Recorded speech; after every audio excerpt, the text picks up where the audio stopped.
বন্ধুরা, এই তো কয়দিন আগে বুঝছো, মানে আমি না ঘুমি থেকে খালি উঠছি বুঝছো। আমার দাদু দেখি, ঠিক আছে, মানে বহে বহে মানে একটা গান গাইবেন সে, ঠিক আছে, ওই গানটা তো আমি তোমাকে হুনামুই, ঠিক আছে। আর কত কি মানে চোখ দিয়ে না ইন্দে একবারে বে বে জল পড়বা আনছে, একেবারে মনে হয় পাম্প সেট চালু করে দিছে, এইরকম স্পিডে জল পড়বা আনছে। সব মিশে কথা। হ্যাঁ, সব মিশে কথা। মানে ব্যাপারটা না আমি বুঝাই হারি নাই, ঠিক আছে, মানে আমার মাথায় কাম করবার নছিল না, আরে কান দেখে। তো তারপরে আবার ঠিক আছে, আমি না আমার ঠাকুমারে খুঁজ বানছি ব্যস্ত উঠছো, তো ঠাকুমারে আর খুঁজে পাই না গো। তারপরে মোটামুটি 3 সপ্তাহ পরে যায় বুঝছো, 3 সপ্তাহ পরে যায়, ঠিক আছে।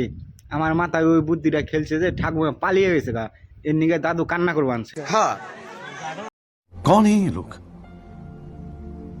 कहां से आते हैं ये? আর এই যে বন্ধুরা, এই গানটাই গাইছিল, ঠিক আছে, হুইনা তারপরে কমেন্টে জানাইও, ঠিক আছে, কিরকম গান গাইছিল আমার দাদু আর কি, মানে সুরটা কিরকম দিছিল ওইটা, ঠিক আছে, ওইটা জানাইও।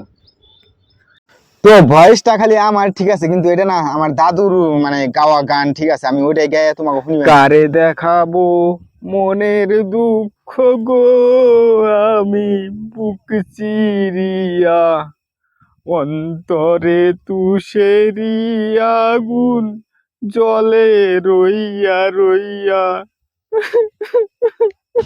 তারপরে হঠাৎ করে আমার ঠাকুমা আসলো বুঝছো, এসে নিয়ে কইতেছে, নাতির দাদু, তোমার চোখে পানি, তুমি কানতেছো কেন?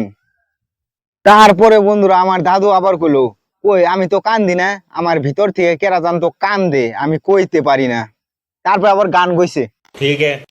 কথা ছিল সঙ্গে যাব, সঙ্গে আমায় নাহি নিল,